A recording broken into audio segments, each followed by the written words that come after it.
Daniel Ruiz. Daniel Ruiz nació el 21 de julio de 1943 en El Pedregal, Quetzaltepeque, Chiquimula. Se crió muy pobremente al lado de su madre, la señora Rosario Ruiz, pues su padre no lo reconoció, ni le dio su apellido. Su madre se preocupó mucho por él y le dio estudio hasta quinto de primaria. Daniel empezó a trabajar a los 12 años al ver que su madre era muy pobre. Por los malos tratos que le daba su madre, Daniel decidió dejar la casa. Primero se fue a la casa de una tía, y después a la casa de un amigo que trabajaba en la construcción de caminos. Este arregló las cosas para que Daniel trabajara en esa empresa, ya que no lo querían aceptar por ser muy joven. Ya cuando tenía 20 años, Daniel dejó el trabajo de construcción de caminos y se fue a las costas del sur a trabajar en las algodoneras. Un año más tarde, se cambió al departamento de Izabal, y llegó a la finca Patzún en la que trabajó en la agricultura con unos amigos. Allí estuvo 2 años y cuando tenía 23 años se cambió a la aldea Montufar a casa de unos amigos. En Montufar, encontró trabajo y empezó a ver la manera de hacerse de un lugarcito para construir una casa, ya que tenía la ilusión de formar un hogar. Hizo la casita y vivió allí solo varios años.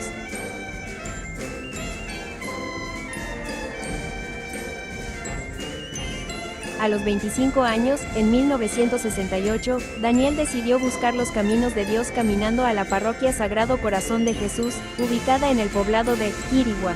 Allí asiste a un grupo llamado Apostolado de la Oración. El párroco, viendo que Daniel era un buen joven y que estaba entregado a la oración, habló con los hermanos de la comunidad de Montufar, para ver si lo aceptaban como catequista. La comunidad lo aceptó y, con el mandato del obispo Luis María Estrada Paetau, empezó a catequizar y a rezar el Santo Rosario en la comunidad. A los 27 años de edad, en 1970, Daniel contrajo matrimonio con su esposa, María Antonia Asensio. Tuvieron 5 hijos: Concepción, María Magdalena, Teresa del Rosario, Óscar Augusto y Rosalía Marina.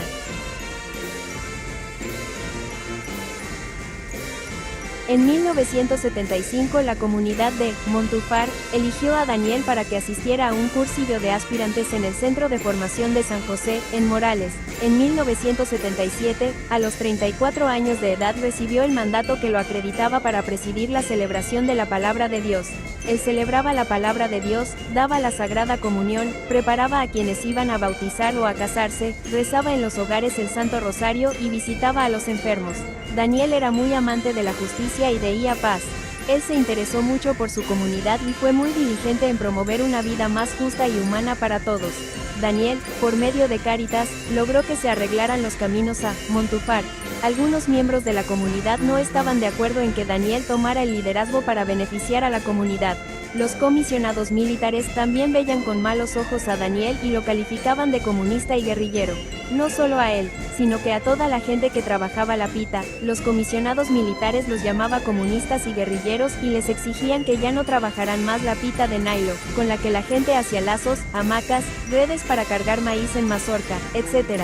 Los pobres de Montufar conseguían pita en los campos de las fincas bananeras, cuando ya era desechada. El problema de fondo que existía entre los comisionados militares y la comunidad de campesinos de Montufar era la tierra. Los nativos de Montufar siempre habían vivido allí, pero no tenían, ni tienen, títulos de propiedad de la tierra, solo contaban con el derecho de posesión. El español y gran terrateniente, José Manuel Montufar Aparicio, compró todas esas tierras y le vendió a los militares parte de ellas. Por eso ellos querían a toda costa sacar a los pobres campesinos de Montufar, que habían trabajado desde hacía mucho tiempo esas tierras. Actualmente hay gente en Montufar que tiene viviendo allí 70 o más años. Daniel de vez en cuando trabajaba en la pita, pero ante todo él se dedicó a la agricultura. Daba la impresión de que los comisionados militares querían que la gente pobre se muriera de hambre. Cuando los militares, comandantes y coroneles, cercaron las tierras con alambre, echaron ganado que se comió las milpas que tenían sembradas los campesinos. Como ya no se podía sembrar, la gente empezó a trabajar la pita. Esto no lo veían bien los comisionados militares, que estaban aliados y al servicio de los comandantes y coroneles. Los comisionados militares eran gente de Montufar, que traicionaron a su comunidad.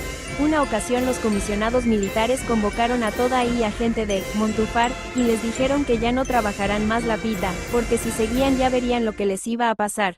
Daniel les contestó, que si ellos ya tenían un presupuesto para los niños necesitados y que si se hacían responsables de mantener a esos niños, entonces sí les quitaran el trabajo. A los comisionados militares no les gustó que Daniel dijera esto, y desde entonces ya no lo tomaron en cuenta ni como vecino, ni como ciudadano, solo lo consideraron un contrario.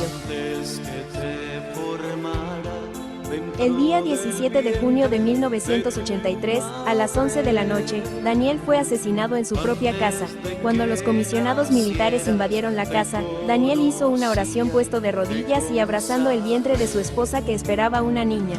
Daniel rezó el Padre Nuestro y pidió perdón a Dios, luego se despidió de la niña que estaba en el seno materno y le dijo a su esposa que le hablará a la niña de él cuando naciera y que a sus demás hijos siempre les hablará de Dios.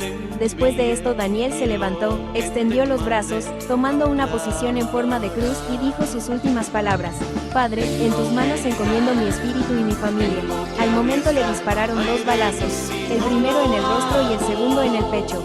Los asesinos al verlo caer al piso salieron de la casa corriendo. Los comisionados militares, después de la muerte de Daniel, buscaban a los otros 6 delegados de Montúfar para matarlos también.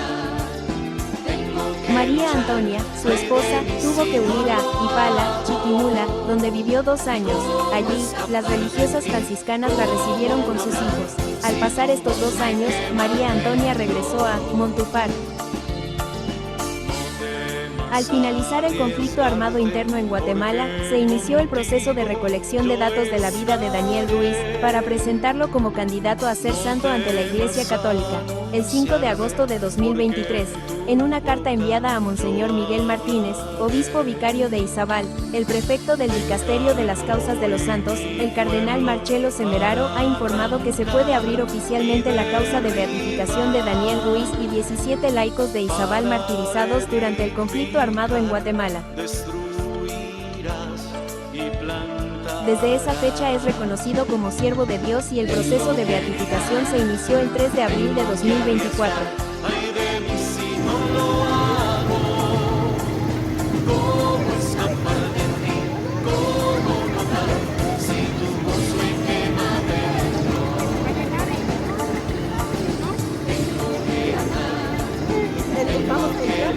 Si no sabíamos dónde estar, vení, tú te digas. ¿Cómo escapar de ti? ¿Cómo no hablar si tu voz me quema dentro? Deja a tus hermanos, deja a tu padre y a tu madre. Abandona tu casa porque la tierra gritando está. Nada traigas contigo, porque a tu lado yo estaré. Es hora de luchar, porque mi pueblo sufriendo. Y en el transcurso de los años, la Iglesia Católica de Montúfar, Izabal, la Parroquia Sagrado Corazón de Jesús de Quirigua, la Iglesia y los fieles de la comunidad del Pedregal, Quetzaltepeque, Chiquimula, la Parroquia Inmaculada Concepción de María, El Chato, la familia Ruiz Asensio y los fieles que empiezan a conocer su historia, rezan a Dios para que Daniel Ruiz, siervo de Dios y mártir de Izabal, sea elevado a los altares como beato.